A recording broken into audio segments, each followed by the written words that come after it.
За энэ удаагийн томилтын сэдвийн нэвтрүүлэг бид Завхан, Говьлтай, Баянгор аймагуудаас бэлтэн хүргэж байна. Тэгэхээр боловсрол сошиалын тухай спортын сайт салбарын асуудлыг газар дээр нь танилцсан. За боловсролын салбарт сургалтын агуулга дээр ямар өөрчлөлт орсон, за хууль эрх зүйдээс ямар өөрчлөлт байгаа. За багш нарыг дэмжих боловсролын салбарт тулгарч байгаа энэ асуудлуудыг газар дээр нь танилцж, за зарим асуудлыг газар дээр нь бас шийдвэрлэж байна.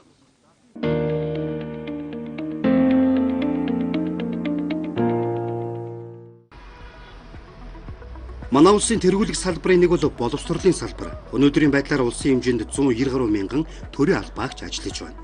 Үүний 54%-ийг дангаараа боловсролын салбар эзлэж байна.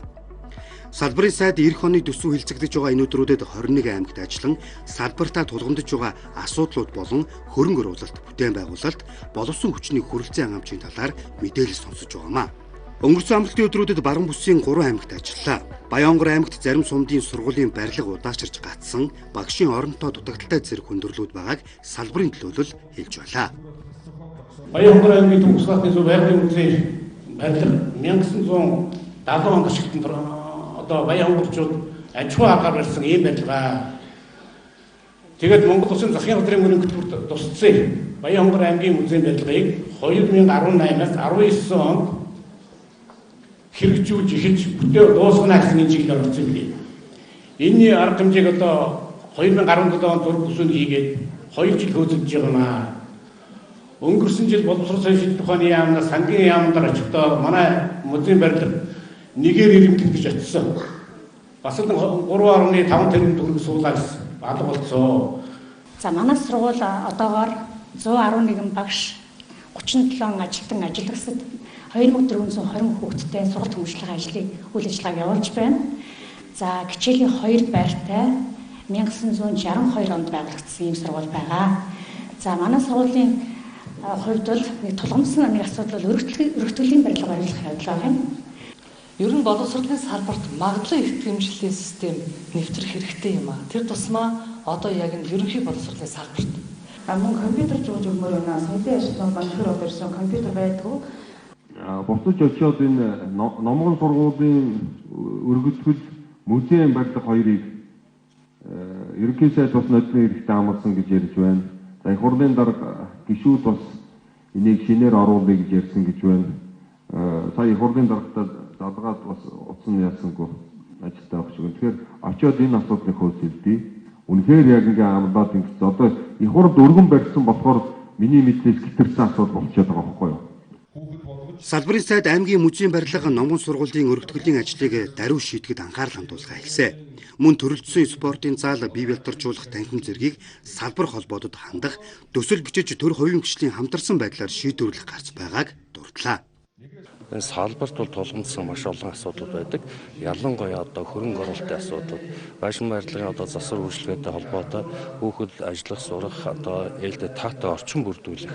За тэрний дараа бол багшийн хөгжлийн асуудал маш их яригддаг. Багшийг одоо тасралтгүй хөгжүүлэх чиглэлээ. Гэх мэт ийм тулгамдсан асуудлууд өнөөдөр бол манай аймаг дээр байсаар байгаа. Орон нутгийн удирдлагуудын зүгээс минь бас энийг бол тодорхой хэмжээгээр алхам алхамдаар шийдэж явж байна. Тэгвэл Говьлтай аймаг 2019-с 2020 оны хичээлийн жилд боловсролын салбарт нийт 1205 багш, сургуулийн өмнөх боловсролд 4500 хүүхэд, ерөнхий боловсролын сургуульд 11793 сурагч суралцж байна. Сургуулийн чанарыг ахиулах хөтөлбөрийг 2017 оноос хойш хэрэгжүүлж эхэлсэн. Үүний үр дүнд сургуулийн чанар өмнөх оноос 5.7% өсжээ. Боловсролын чанарын үнэлгээгээр Говьлтай аймаг 21 аймагаас 3 дугаар байрт орсон. Гэхдээ боловсролын салбарт хийгдэж байгаа бүтээн байгуулалтууд удаашралтай, хугацаанд ашиглалтанд орохгүй байх тохиолдол олон байгааг сум орон нутгийн боловсролын салбарын төлөөлөл хэлсэн юм а. Манай 29 кабинет багш нараараа төсөл бичүүлээд 29 кабинетийн төсөл бол байгаад идэг. Яг хамгийн шаардлагатай юм дээр кабинетүүд сүүл байгуулагдсан учраас өмнө боловсрол соёл шинжлэх ухааны спортын яам болон улсын хурлаас олгосон кабинетээр ерөөсө хамаарагдаагүй. Тийм учраас кабинетууд одоо мэдээллийн технологийн кабинет гэхэд манай дээр нэг ширхэгч компьютер байхгүй. Манай биеийн дэврэх спортын газар 500 сая төгрөгийн төсөвтэй. Тэрнийх нь 270 саяын халаалт наваа явуулдаг хувийн байгууллага. Үлдэгдэл мөнгөний нэг цалиндаа тэгээд спорт уралдаан тэмцээн дээр нэг 20 сая төгрөг, нөгөөхөө аймгийнхаа аврах шалгуулах тэмцээнийг хийгээд дуусчихдаг. Тэгээ энэ дээр одоо анхаарлыг хандуулж өгөөч гэж нэгдүгээр асуулт байна. Хоёрдугаар асуулт нь манайх 92 онд манай заал ашиглалтанд орсон байдаг. Тэрнээс хойш ерөөсөө халаалтын шугам, цэвэр усны шугам солиогүй одоо хүртэл ажиллаж байгаа. Орон нутагт энэ боловсролын чиглэлээр үйл ажиллагаа явуулж байгаа төрийн өмчийн ихтэй сургууль, коллежуудын тогтмол зардлыг одоо төрөөс даахгүй болсон. Тэгээ энэ нь бол одоо энэ орон нутагт үйл ажиллагаа явуулж байгаа ихтэй сургууль, коллежуудын үйл ажиллагаанд бол доголдуулах ийм үндэс болж байгаа. Манай сургуулийн барилга 1971 онд ашиглалтанд орсон. Орос улбаны улсын одоо тусламжаар баригдсан барилга. Одоо дээврээс усхойжоод 4-5 жил боллоо. Зураг төсвийг бид нар хөөцөлж байгаа хийлгэсэн. Орон нутагт өнгөрсөн жил хөрөнгө шийдэгдэж ирсэн гэж шийдэх гэж аймагаас шийдвэр гарч ирсэн боловч одоо өдөрлөө солигдсноос гэдэг юм уу да. Шуудхан да. Тэгээ хийгдэхгүй болсон. Энэ аймгийн зүгээс бас шийдчмаар юмнууд бас нэлээд ярьлаа. За бид нар бол гэрэн дээр анхаарал дээр засаг даргатай яам байгуулдаг гэрэн дээр соёлын асуудлуудыг бас нэлээд тодорхой тусгаж өгөх шаардлагатай гэж тэрэн дээр бид нар анхааръя гэж бодож байна. За боловсрол соёл урлагийн газрын ажилтан албан хаагчдын энэ ажиллах орчин нөхцөл, техник тоног төгөөрөмж, байр сав гэх юмнууд яригддаг. Аймагуудад бол ер нь боловсрол соёл урлагийн газрууд нэлээд аймагуд байр савгүй тэгээд ингээд захиргааныхаа нэг газар юм уу эсвэл түрээсийн байртай юм байгаа. Байшин сав явгай болно. Гол нь дотор нь ажиллаж байгаа хүмүүсийнхаа ажиллах орчин нөхцөл, техник хэрэгсэл, тоног төхөөрөмжийн асуудлуудыг бол эхний ээлжинд бас нэлээд шийдвэрлэе гэж бодож байгаа. Анагаахын дээдийн захирал тогтмол зардал төрөөс даахгүй байгаа гэж бүх ихтэй сургуулиудын тогтмол зардлыг төрөөс даахаа болсон. Яагаад гэвэл ихтэй сургуулиуд маш их төсвийн үлдэгдэлтэй оюутнуудын төлбөрөөр одоо байшин барьдаг ийм одоо бүр сүүлдээ бизнес болсон. Тэгээ үнэхээр тэр тусаал мусаал гоожод ингээд байгаа бол дээврийн засварын асуудлыг шийдэж өгье. Зурга ирүүлээрээ. Дээврийн чинь асуудлыг мэдээ. Өрнөр нь биш гэдэг. За. Мэдээлэл технологийн кабинетийн асуудлыг шийдэж өгье. Үнэхээр байхгүй байгаа юм байна тийм ээ. Мэдээлэл технологийн кабинет манайхан тэмдэглэж явж байгаа. За бас шинэ сургуулиуд дээр яг энэ компьютерийн асуудал байгаад байгаа юм.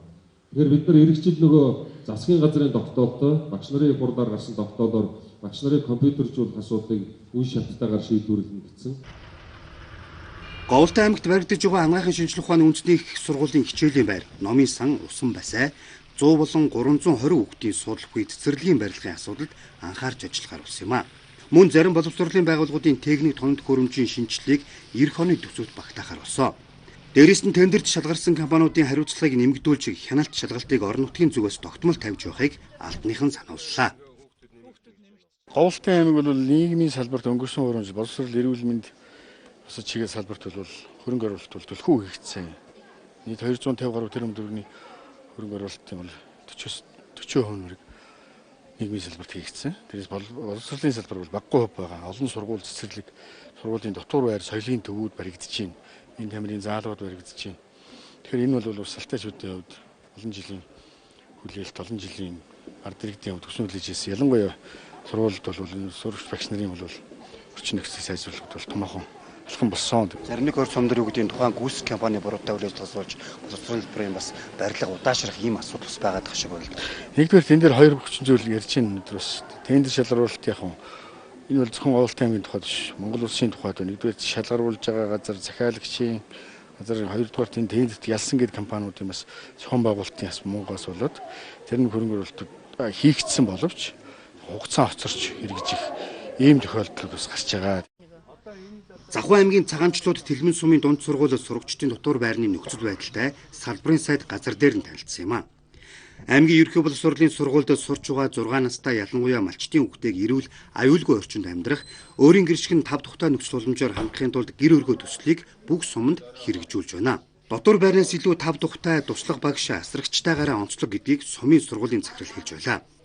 Харин Тэлмэн сумын хүн амын төвлөрөл ихсэнтэй холбоотой хүүхдийн тоо өсөж сургуулийн ачаал нэмэгдсэн. Тиймээс хичээлийн байрыг өргөдгөх эсвэл их засвар хийх шаардлага байгааг сайдад уламжилсан. Гэр өргөөгээд бүх 24 сумынхаа 30 сургуулиуд дотор байр өргөө гэж нэрлэдэг. Гүү, дотор байр биш. Дотор байр нь тустай байжгаад зөвхөн 6 настай хүүхдүүдийг ая тухтай байлгах. Яг л 6 настай хүүхдүүдэд сургууль суулгахаас шалтгаалаад зарим хөдөөний айлууч 2 салцаад байна шүү дээ. Аав нь хөдөө оторт байчаад ээж нь сумын төв дээр орчоо. Тэгээд сүүлдээ айгуул гэр бүл салж болох юм уу? Хоёр талд одоо ая тухтай нөгөө залуу малч чи овоо тогтчээд л 6 настай хүүхдэд дагаж ирээд энэ сумын төв суучаад байгааг болиулах гад дотор байрны дотроо арай тустай юм зөвхөн энэ 6 настай хүүхдэд зориулсан энэ тасалгаануудыг нээгээд байгаа. 364-аас нэг 380 кг-аар хоол юу гарч байгаа юм тий. За хоол өгөөд ирэхдээ зэрэг яг юуны дүн ерөнхийдөө үнэн дүн жоохон нэмэгдэх юм байна. Ягаад гэвэл нөгөө махны үний өсөлттэй холбогдсон. Энэ бол үдийн цай дандаа ингээд үдийн цай гэж хахад бид нар ийм юм өгчээс одоо үдийн хоол руу шилжүүлэхээр ийм болж байна гэдэг ингээд яг гаригаар нь ингээд харуулсан байна. Энэ 2-7 хоногт өгж байгаа зүйлийг ингээд давхардахгүйгээр давтаж харуулсан байна. 2315 төгрөгөөрөө. Тэгээд тэр төгрөгөндөө бариулаад яг ингээд хэмжээ хязгаарын тааруулаад грамм хэмжээл ингээд өгч байгаа. Ингээд өглөөний хоол, өдрийн 1-2 дугаар хоол, оройн хоол 9 цагт ингээд харагдтай гурлан баавтай. Зарим үед хүүхдүүд гурлан баамаа авахгүй гэдээ авдаггүй. Тэгээд авахыг өгөөл авахгүй гэдэг. Гарагтайгаар нь ингээд яг энэ нэг зэсээр 14 хоног явна. Энэ яг ингээд нэг сарын хоолны үдийн цай бол бид нар нэг гурлан баам нэг уух хэмтэл өгдөг байсан. Инхэд бол илчлэгийн хэмжээ ихсээд байна өгөхөс үнэн дүн бол 600-аа бариад байдаг. За одоо бид нар ягуухан ингээд үдийн цайг үдийн хоол руу шилжүүлэхэд бол илчлэгийн хэмжээ нь 374-өөс 390 хооронд бариад байгаа. А яг бага үдийн цайгаар бол хүүхдэд нэг илчлэгийн хэмжээ нэг 400 дотор олгох хэрэгтэй юм байлээ. За одоо бол бид нар нэг хоол тэгээд одоо хажууд нь жижигхэн одоо гурлын юмтай тэгээд уух юмтай ингээд өгөөд явахтар зэрэг үнэн дүнгийн хувьд бол жоохон 600-аас илүү гараад байна. Манай сумын сургуулийн хүүхдүүд бол жилээс жишээ одоо тав нь өсөж байгаа. Тийм учраас бас сургуулийн хүүхдүүдийн одоо хичээллэх байр бол хамгийн чухал. Ерөөсөө их засвар, урсгал засвар бараг хийгдэггүй 79 онд ашиглалтанд ороод яг тэр хэвээр байгаа. За багаангийн сурагчдын хувьд бас нэлээд бас эрсдэлтэй нөхцөлд бас хичээлж байгаа. Хүүхдийн дотор байраар ашиглаж исэн байранд нийт 327 хүүхэд одоогоор хичээлж байгаа. Тэгээд энэ байраа бол бид нар аймгийн орон нутгийн хөгжлийн сан, сумын орон нутгийн хөгжлийн сан багш ажлынхаа хүчээр засварлаад ямар ч байсан хүүхдүүдтэй сургалтынхаа үйл ажиллагааг явуулж байна. Орон нутгийн боловсролын салбарт ашиглагдаж байгаа дийлэнх компьютер хуучирсан, ашиглах боломжгүй болсон гэдгийг боловсролын байгууллагуудын төлөөлөл хэлж байсан юм. Мөн зарим сургуулиудын барилгын засвар шинжилгээний ажил удаашралтай цаг хугацаанд ашиглалтанд орохгүй зөрчил болсон байлаа. Түүнчлэн Завхан аймгийн сургуулиудын ачаал нэмэгдэж хүүхдийн тоо ихснээс 3 ээлжээр хичээлэх эрсдэл байгаагч багш нар хэллээ. Төсвийн одоо хүрэлцээгүй байдалтай холбоотой асуудал байна. За энд одоогийн байдлаар 9 сарын өвлгийн мэдээгээр манай одоо Улаанстан 5 сургуульд нэг доот нь одоо 20 сая, 20-оос одоо 70 сая төгрөгийн нийгмийн даатгалын шимтгэл хүн амын орлогын албан татварын өглөг үр авлага асуудал гараад байгаа. Завхан аймгийн Улаанстан сумын 6 дугаар цэцэрлэг асгад төдөвтэй нөмрөг сумгийн цэцэрлэгүүдэд бас галтгооны тоног төхөөрөмж нийлүүлж өгчээ гэсэн бас юм багцлсан саналыг тавьж байна. За тэрнээс гадна бас таны үед бас энэ сургуулийн боловсролын салбарын багш нарт зөөврийн компьютерийг олгоно гэж бас олон удаа яригдж байгаа. Энэ маань таны үед бол шийдэгднэ гэдэгт бид нар бүрэн итгэлтэй байгаа шүү сайдаа. Байранд яг өнөөдөр одоо 105 хүүхэд амьдарч байна.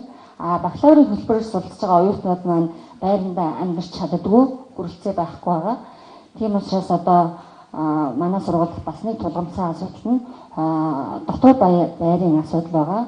Ингээд нийт оюутан суралцагчдаа нийлүүлээд ингээ хамтан амьдруулах 250 хүүхдийн оронд дотоод байрын асуудлыг одоо энэ оны төсөвд суулгаж ингээ шийдвэрлэж өгөөч гэсэн хүсэлтийг дамжуулж ийн хамт олонныхоо өмнөөс.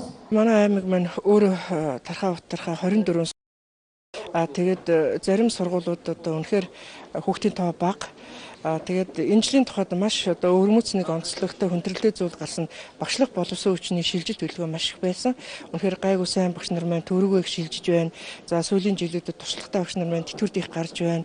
Тийм учраас бидний хамгийн гол зорилго том зорилго бол шинээр ажилд авч байгаа багш нараа аль болох чадвартай багш нар авах. За мөн авсан залуу багш нараа богино хугацаанд одоо чадваржуулах асуудал маш чухлаар тавигдж байна. Хүний нөөцийн хувьд бол ер нь улс орнд арайч бас тийм баг манай аймагт ялангуяа хэд хэдэн сурлагтгуунаараа багшлах боловсруучид их дутагдaltaй байгаа. За жишээлх юм бол хөгжмийн боловсрал их дутагдaltaй байна. За сүүлийн жилүүдэд физикийн багш нараас дутагдж байна. За мөн эрэгтэй технологийн багш нараас дутагдж байна. Гэх мэтчлэн ингээд ерөөхдөө хөдөө орон нутагт маань аль болох одоо залуу чадварлаг багш нар маань ирж ажиллах уг нь их сайн байна. Салбарын сайд Завхан аймгийн 7 сургуульд физик байгалийн ухааны кабинет, 5 сургуульд хими кабинет байгуулахар болсон юм а. Тэгвэл боловсролын салбарт гарсан шинжилэлт, өөрчлөлтүүд нь сургуулийн өмнөх боловсролын сургалтын хөтөлбөрийг сайжруулж баталлаа. Хүүхэд бүр цэцэрлэгт зорилтыг хэрэгжүүлэн ажиллаж байна. Цэцэрлэгт 14455 хүүхэд шинээр хамрагдаж, хамран сургалт 84.1 хүүхэд хүрсэн. Өдийн цай дотор байр цэцэрлэгийн хүүхдийн хоолны зардлыг 2020 онд 50%-аар нэмнэ. Иргэний ёс зүйн боловсрол сургалтын хөтөлбөрийг баталлаа. Хөгжлийн бэрхшээлтэй хүүхдийг ердийн сургуульд дэгш хамран сургаж эхэлсэн. 2020 онд цэцэрлэг сургуулийн барилга байгууламжийн хүртээмжийг нэмэгдүүлэн зэрэг алхмуудыг хийсэн багамаа. Салбараас хэрэгжүүлж байгаа бодлого, үйл ажиллагаа ялангуяа энэ жилийн жилээр сургалтын хөтөлбөрийн сайжруулалт хийлээ. За энэ юу нь явц нь ямар байна? Сайжруулагдаж чадж үгүй юу, үр дүнтэй байна уугүй юу гэд олон асуудлууд байна. Дээр нь одоо энэ жилийн бас нэг онцлог бол иргэний боловсролын хичээлийг одоо Монгол ёс хүмүүжлийн хичээл болгоод эхлүүлчихлээ. За энэ дээр хүндрэлүүд юу байна? За ер нь бол энэ сургалтын хэвийн үйл ажиллагаа явуулж байгаа байдал нь ямар хөө байна? Орон нутгуудад манай салбарын үйл ажиллагаа ямар хөө явагдаж байна гэд ингээд газар дээр нь үзэж танилцах. Дээр нь одоо хөрөнгө оруулалтын ажил хамгийн их шүүмжлэл дагуулдаг нөгөө цүнх барьсан нөхдүүд одоо баахан тендер ажил авчаад гацаадаг ийм юмнууд одоо мерсэр байгаа. Энэ юмнуудыг бас газар дээр нь үзэх, шийдвэрлэх, газар дээр нь шийдвэрлэх боломжтойг нь шийдвэрлэх гээд энэ нэлээд өргөн хүрээтэй ийм зорилготой юм томилтууд ингээд явагдаж байна. Аймаг бүр янз бүр байна. Мэдээ зарим аймагуд бол одоо тендерээ одоо цаг хугацаанд нь зарлаад эрт ажлууд нь эхлээд ажлууд нь дууссан аймагуд байна. За зарим газруудад бол хэдэн жил дамандсан хөрөнгө оруулалтын ажил нь хийгдээгүй ингээд компаниуд налга болцсон, хууль хяналтын байгуулагч одоо ажиллаагүй ийм юмнууд байна. Тэгэхээр энэ ажлуудыг ерөнхийд нь улсын хэмжээнд нэг ингэж аймагуудаараа явж, аймагуудыг нэг харьцуулж, дээр нь одоо эх жилийн төлөвлөлтүүд дээрээ иймэрхүү алдаа дутагдал гаргуулахгүй байх тал дээр бас сэрэмж сануулга болгож ингэж явах нь бол ач холбогдолтой гэж үзэж байгаа. Тэгээд Баян Хонгор, Говьалтай, Завхан аймагуудад бол өвөл болж ийн одоо цас орж эхэлж байна. За сургалтын үйл ажиллагаанууд хэвэн явагдаж байна. За багш нарын маань гол ярьж байгаа санал хүсэлт бол компьютержуулах асуудал. Ялангуяа цэцэрлэгийн багш нар бол компьютергүй байдаг. Цэцэрлэгийн багш нараа компьютержуулах асуудлыг бол газар болгон ярьж байна. 20 онд бол одоо 18, 19 оны бүх хөрөнгө оруулалтын ажлыг дуусгахаар төсөв орж ирсэн байгаа. Энэ ажлууд дуусна. Цэцэрлэг сургуулийн хүртээмжийг одоо бас тодорхой өндөр түвшинд нэмэгдүүлсэн байх юм зорилт байгаа. Дээр нь одоо энэ ашиглалтын шаардлага хангахгүй олон жил болсон энэ сургууль цэцэрлэгүүдийн засварууд, за тэгээд энэ цэцэрлэгийн хүүхдийн одоо тоглоом хэрэгслээс эхсүүлээд гал тоогоо дотуур байр гэд маш их олон асуудлуудыг бол шийдвэрлэх шаардлагатай ийм жил болж байгаа. Тэгээд энэ дээрээ бол тодорхой мэдээлэлтэй судалгаатай бас болж явж байна гэж томилтын одоо агуулга ач холбогдлыг үнэлж байна. Салбарын хэмжээнд 2019 оны улсын төсвийн хөрөнгө оруулалтаар нийт 614.4 тэрбум төгрөгийн санхүүжилт бүхий 603 төсөл арга хэмжээ батлагдсан. Хөрөнгө оруулалтын гүйцэтгэл өмнөх оноос 2 дахин илүү гүйцэтгэлтэй байнамаа. Мөн багшийн ачааллыг 20-30% бууруулсан. Дунд ахлах ангид 19 хичээл ордогч агуулгын зөрчил давхцалтай хичээлд нэг бус байсныг нэгтгэж хичээлийн нэр тоог багасгалаа. Энэ нь хүүхдэд давхардлгүй цогц мэдээллийг хэлбэр болох боломж бүрдсэн юм. Түүнчлэн нэрмжит олимпиад зохион байгуулахгүй байхаар болсон юм. Сурагчийн дүн хувийн мэдээлэл учраас бусдад дэлгэх шаардлагагүй, бага ангийн хүүхдийг дүгнэхгүйгээс гадна ачааллыг баг багаар нэмж системтэй мэдлэг олоход чиглэсэн бодлогыг барьж байгааг салбарын сайд онцлсон юм а. Цаашдаа ч боловсролын салбарын шинжилтийг үе шатаагаар хэрэгжүүлэхээ илэрхийллээ.